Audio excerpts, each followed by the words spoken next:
salam sejahtera. Virus COVID-19 kini bukan lagi asing dalam kalangan kita. Virus jahat ini telah meragut jutaan nyawa di seluruh dunia termasuk di Malaysia. Kematian dicatatkan hampir setiap hari. Malah virus ini juga meragut tidak kira siapa, miskin, kaya atau berpangkat. Episod Sofa Sina kali ini menyingkap betapa ganasnya virus ini hinggakan frontliners juga menjadi mangsa. Okey, bersama di studio ketika ini ialah salah seorang mangsa COVID-19, Puan Siti Aisyah Muhammad Alihan yang merupakan seorang jururawat di salah sebuah pusat perubatan di Kepong, dan suaminya Encik Ajmal Abbas. Selamat datang ke Sofa Sina pada hari ini. Terima kasih. Okey, Puan Aisyah, sebelum kita bersembang panjang, Puan Aisyah datang ke sini tengok sihat dan ceria. So, keadaan sekarang macam mana? So far, Alhamdulillah, saya semakin sihat. Bersyukur sangat-sangat. Saya bersyukur sangat-sangat saya lepas kejadian tu masih lagi boleh bertugas, boleh lagi menjadi isteri. Menjalankan kerja macam biasa je lah. Alhamdulillah. Saya difahamkan Puan disahkan positif COVID pada 1 Januari. Boleh kongsikan sikit tak macam mana perkara itu terjadi? 1 Januari tu macam biasa kan, New Year. Tapi dia macam detik hitam lah dekat saya. Pada mulanya sebelum kita tahu kita close contact tu, kita dipanggil. Kita bertugas macam biasa. Pergi kerja, dah siap bertugas apa semua. Okey, bos make announcement lah. Dia cakap, okey, you all ni semua adalah close contact. So, kita pun dipanggil untuk buat swab pada 1 hari bulan 1 juga, petang tu, lepas habis shift. Kita pun buat swab. After that, kita balik lah. Terus kena kuarantin semua orang. Yang terpilih dalam 12 orang untuk di swab tu. So, selepas disahkan, apa perasaan Puan Siti Aisyah masa tu? Menerima keputusan tu? Sebenarnya, saya dengan suami, kita dah ready, kita dah expect dah. Tapi, kita nak harap benda tu negatif. Lepas je dapat call tu daripada pegawai perubatan, Aisyah, you kena ready lah. Nak bagi tahu ni yang you positif. Cakap, ya ke doktor? Saya memang dah jangka lah, memang dah expect. Lepas tu, suami saya sebelum tu dia get ready untuk beli barang rumah apa semua kan. So saya suruh call dia, cakap, you balik. I nak bagi tahu ni, I positif. Kita pun bagi tahu kat dia pun by phone je lah, sebab saya memang dalam bilik dah. Kita dah siap-siap kuarantin. So 3 hari bulan tu saya dapat result, doktor bagi tahu, Aisyah, you positif tau. Okey doktor, terima kasih sebab bagi tahu, inform. Lepas tu saya pun nangis, sedih lah sebab tak tahu bila last akan jumpa dengan keluarga kita, tak tahu bila nak pergi. So, masa tu Cik Ajmal macam mana? Selepas menerima panggilan daripada isteri? Sebelum terima panggilan tu, 2 hari tu dia dah kuarantin di rumah dengan saya, tapi dia duduk dalam bilik lah. So by the time saya nak beli keperluan rumah lah untuk kuarantin untuk 10 hari, dapat call tu, tak tahu, perasaan masa tu memang bercampur bau lah. Saya terkejut, takut, tapi memang saya tahu isteri saya frontliner. So saya memang dari awal lagi start mula-mula COVID ni pun saya dah kena perkuatkan saya punya mental dan fizikal sekali lah untuk terima apa-apa keputusan ni. Isteri saya pun bekerja dekat kawasan yang memang high risk, jaga pesakit-pesakit positif. Setiap kali isteri pergi kerja, macam mana you perasaan you merelakan, kerana ini pun tuntutan negara, rakyat Malaysia pun memerlukan isteri Cik Ajmal masa tu kan? Betul lah, sebabnya pengorbanan suami saya terhadap isteri.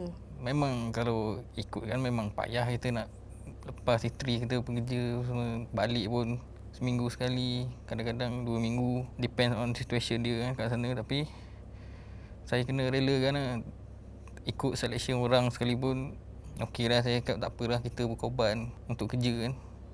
Moga-moga ada lah balasan untuk kita apa semua. So itu ialah kuatnya saya nak bagi dia kerja pun. Saya cakap tak apalah, kalau dia sedih pun saya tak apa, teruskan je, tak apa. Kerja lah, ikut SOP apa semua, okey kot. So Puan Siti Aisyah, kita mengimbau balik di saat disahkan positif, ambulans datang ambil di rumah. So Mungkin masa tu apa perasaan you untuk meninggalkan suami dan keluarga? Pergi, mungkin tak balik. Mungkin ajal di situ. Dan pergi balik tetapi berisiko. Mungkin apa pesanan Puan Siti Aisyah masa tu? Dan macam mana menghadapi saat sukar masa tu? Bawa beg ke, berkemas? Saya memang dari tempat bertugas, directly terus balik rumah untuk kuarantin. So beg tu saya langsung lepas balik dari kuarantin tu, saya 24 jam dengan telekung. Saya 24 jam dengan telekung. Saya takut. Suami. Sebab dalam bilik kan. Lepas tu, kali pertama saya call dia. Lepas tu saya call mak ayah saya. Saya minta ampun dengan mak ayah kan. Saya cakap, mak agak positif ni. Lepas mak saya pun. Mak saya tenang, cool. Dia cakap, nurse. Awak tu nurse. Awak tu kena kuat. Anda boleh tunjuk lembik kat orang. Mak saya punya ayat tu. Saya rasa kalau semua orang dengar pun mesti terasa lah. Kita 24 jam dengan telekung. Saya tidur dengan telekung. Saya atas sejadah 24 jam. Dia panggil hanya untuk bagi makanan je. Saya tunggu call. Saya memang dah agak dah yang akan ambil tu pun kawan sendiri yang akan ambil. Saya bersyukur sangat sebab jiran tetangga semua tak ada pandai serong. Jiran tetangga sangat membantu. Kalau kita tak ada apa, dia belikan dan dia proses untuk saya turun ke bawah, proses saya ke ambulan, semua mudah. Mudah. Allah tu Maha Kaya, saya cakap terus terang. Allah tu Maha Kaya, pemurah, penyayang. Dia mudahkan urusan seseorang tu sampai kita rasa macam, oh tadi tu aku dah buat tu semua tu. Tak sangka Allah yang mudahkan urusan. Naik ambulan. Masa naik atas ambulan tu lah. Masa atas ambulan tu. Masa tu apa yang Puan Siti Aisyah terfikir? Benda pertama sekali. Bayangkan dalam ambulan, saya terus call mak ayah saya. Saya minta ampun lagi sekali, saya minta maaf. Kak dah naik ambulan ni. Mak saya keep on cakap, nurse kena kuat. Tak boleh lembik. Tak boleh. Saya pun minta maaf dengan ayah saya. Saya cakap, Abah, akak ni anak yang banyak susahkan ke? Dia cakap, tak. Kau tak susahkan siapa-siapa pun, dia cakap. Dalam ambulans daripada rumah sampai ke Sungai Buloh tu pun saya video call dengan dia. Saya minta ampun. Saya cakap, tunggu saya balik tau. Janji tau tunggu saya balik.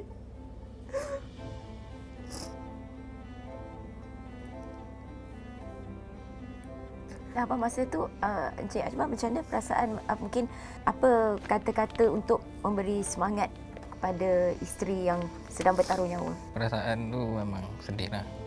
Saya pun ada isteri saya je dalam dunia ni. Saya parent pun tak ada, tinggal adik-beradik. So saya memang apa-apa pun saya dengan isteri saya. Tempat bergantung. Yelah.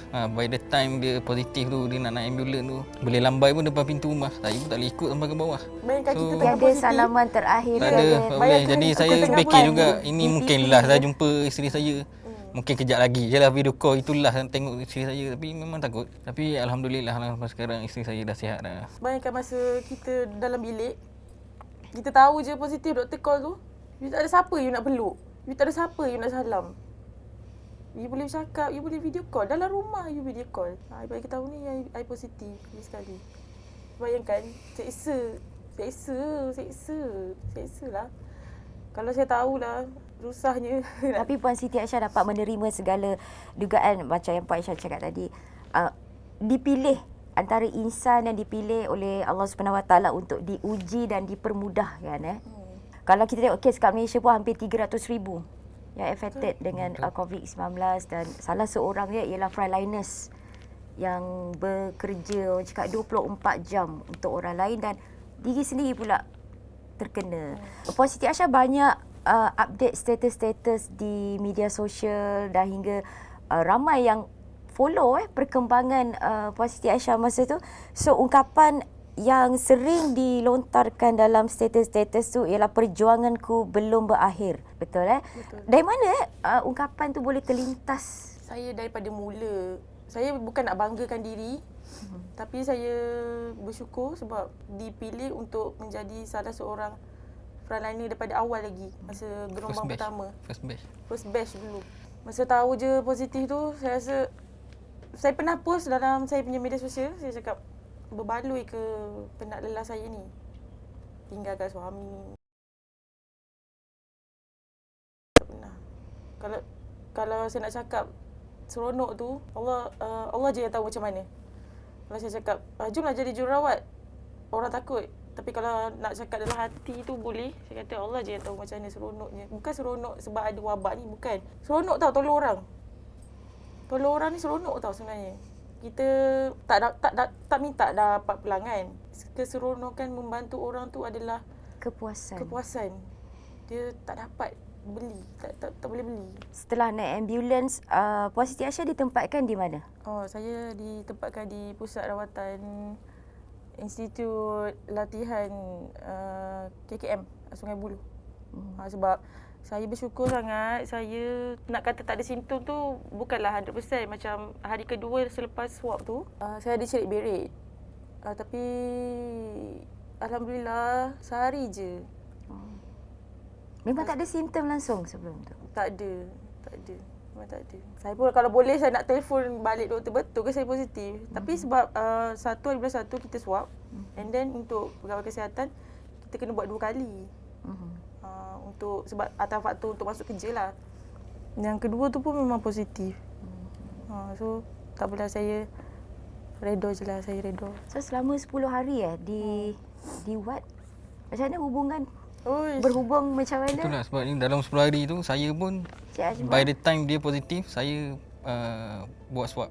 Jadi automatiknya saya kena kuarantin di rumah agak 10 hari. Struggle that time tu sebab saya tak sempat beli keperluan makanan. So saya terpaksa call kawan-kawan, kakak saya, abang saya ada di sekitar. So mereka lah yang banyak membantu saya pun. Even hantar barang-barang keperluan kat dia. Pergi secara tiba-tiba, ada keperluan yang tak cukup. Even air mineral sekali pun tak ada. Itulah kawan-kawan dengan inilah adik-beradik saya lah yang berada di sekitar banyak membantu ketika. Saya memang terhutang budi lah. Rindu tak masa tu? Rindu sangat-sangat. Rindu tak tahulah nak cakap macam mana cara kita berhubung tu each time. Saya selalu pesan kalau dapat makanan bagi tahu. Saya video call, kita makan sama-sama. Sebab saya pun kuarantin. Sampai tahap macam tu dia tak boleh dipisahkan sebab ialah kita tak tahu kalau umur panjang alhamdulillah. Betul, kalau itu ditakdirkan saya ada terfikir benda-benda macam tu lah. Dia tak cakap tau. Dia tak cakap pun dia fikirkan apa yang dia risau. Yalah, saya tak pernah nak bagi tahu ke apa ke, tapi saya Dia selalu bukan pesan orang kat dia yang suruh express, tapi the way dia pesan buat dia tu. suruh apa, dia selalu kuat lah. InsyaAllah lah benda ni kita boleh lalui ujian-ujian yang diberikan ni. Okey, so selepas 10 hari proses dia tu macam mana? Di swab sekali lagi ke ataupun ada proses prosedur yang perlu dilalui? Sebab macam saya tak ada simptom. So saya habiskan kuarantin sampai hari ke-10. Masa tu kita dah start hari ke-10. Tapi atas faktor dan nasihat pakar, saya digalakkan untuk kuarantin sampai hari ke-14. Lagipun suami saya tak habis lagi kuarantin masa saya balik. Dia keluar ambil saya terus. Dia terpaksa keluar ambil sebab kita orang berdua je. Tak ada apa-apa. Saya fikir kalau saya ambil Grab nanti kesian pula orang Grab tu mesti tertanya. So saya fikir tak apalah, dia ambil. Dia ambil saya, lepas tu kita sambung balik kuarantin dalam rumah. Sampai hari ke-14. Hari ke-14 tu baru dipotong gelang. Dan alhamdulillah lah kedua-dua swab test saya negatif pada masa tu. Tapi dia kena swab kedua kali lah. So ketika bertemu tu apa perkara pertama yang Puan Siti Aisyah cakap pada suami selepas 10 hari berpisah? Rindu tak? Ada, saya suruh dia minta maaf je dengan saya. Rindu tak? Tapi itulah 10 hari tak jumpa. 10 hari tak jumpa yang tak boleh jumpa. Bukan boleh jumpa. Yang 10 hari tak boleh jumpa. Dan risau akan kemungkinan apa yang akan berlaku. So selepas semua proses tu selesai, penerimaan ada sebarang diskriminasi tak? Sebab kita difahamkan ada beberapa pesakit-pesakit bekas pesakit COVID-19 ni orang tak nak jumpa, orang tak nak dekat. So macam Puan Siti Aisyah sendiri macam ada menerima benda-benda macam tu daripada rakan-rakan ke ataupun jiran, saudara mara? Tak ada. Saya terkejut juga. Saya ingat saya keluar, saya kena pulau ke kan. Yes. Tak ada. Alhamdulillah. Penerimaan keluarga, penerimaan orang awam, rakan sekerja, keluarga 100%. Dah sihat ke? Alhamdulillah. Tak ada pun macam jom. Tak ada. Itulah dia sebenarnya atas apa, Langsung. pengetahuan orang tu juga. Sebabnya kawan-kawan saya pun ada juga takut, tapi by the time saya dah negatif pun semua, dia cakap jom lah datang pergi masuk office. So dia orang tak ada takut pun. Even dari at first pun dia orang semua tahu saya, wife saya, mak pun semua kerja sebagai staff nurse. So dia sebenarnya ilmu tentang COVID ni sendiri. Ada orang dia mungkin tak faham yang selepas daripada 14 hari kita kuarantin dah positif tu, keboleh jangkitan tu dah rendah. So itu yang kita tak perlu takut lah sebenarnya. Kalau COVID tu masih boleh berjangkit, saya nak duduk dengan isteri saya kat rumah lagi pun saya akan takut. Okey, jadi kita tahu COVID ni satu kejutan, bukan buat rakyat Malaysia, buat satu dunia. Mungkin rakyat Malaysia boleh menerima COVID ni dan terpaksa menerima. Mungkin Puan Siti Aisyah ada ucapan khas untuk rakyat Malaysia yang, sebab kita semua mendoakan each others, seluruh rakyat Malaysia mendoakan mangsa-mangsa COVID ni. Saya, suami, kawan-kawan, rakan-rakan, keluarga semua mendoakan.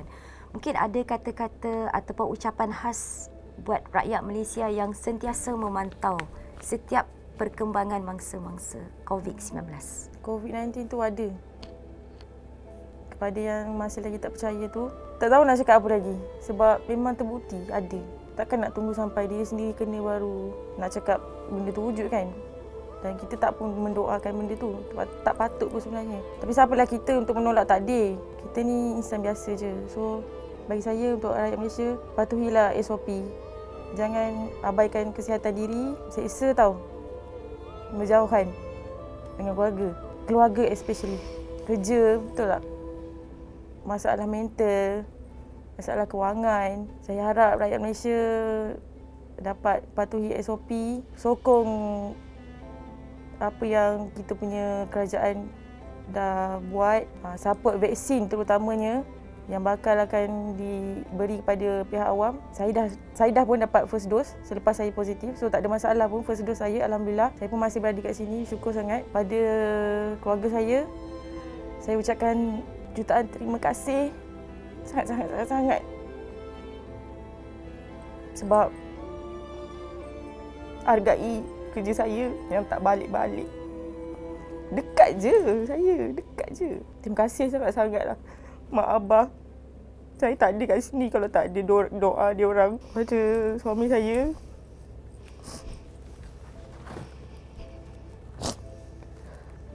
saya minta ampun, maaf. Sebab banyak sangat tak jalankan tanggungjawab isteri kat rumah sebab kerja. I'm very sorry. I tak tahu macam mana nak balas jasa you. You sanggup korbankan diri. Dedahkan diri dengan COVID ni. Dan saya sangat bersyukur sangat suami saya negatif. Saya pun tak tahu macam mana, tapi saya memang dekat rumah pun saya buat SOP apa yang disarankan. Dan terima kasih untuk segala-galanya. Sampai tak terucap. Kita pun duduk berdua je. Itu pun dengan Oli. Nothing much to say. I bersyukur I dapat you. I bersyukur sangat-sangat. Sangat. I dapat you, I dapat family you. Cik Ajmal sendiri tengok isteri macam mana? Bagi saya, itulah. Saya pertama sekali saya kena kuat lah. Saya tak pernah tak menyokong kerja-kerja dia. Saya pun kena faham lah. Kalau betul dia kena pergi kerja outstation, tak balik rumah apa semua, saya kena faham. Itu tanggungjawab kerja. Even kalau bagi saya, kalau saya kena outstation sekalipun, dia pun tetap kena terima. Itu lumrah kita bekerja kan. Itulah, saya syukur sangat-sangat isteri saya masih kuat dan masih sihat sampai sekarang ni. Tak ada lah orang yang boleh ganti. Dia je peneman saya pun sekarang ni. Dalam ni dah tak ada siapa-siapa lah. Family dia, family saya, adik-adik saya je ada. Tapi saya memang rapat isteri saya. Itu luahan ikhlas dari seorang isteri kepada suami yang berkongsi perasaan, berkongsi hari-hari yang tidak ada keputusan.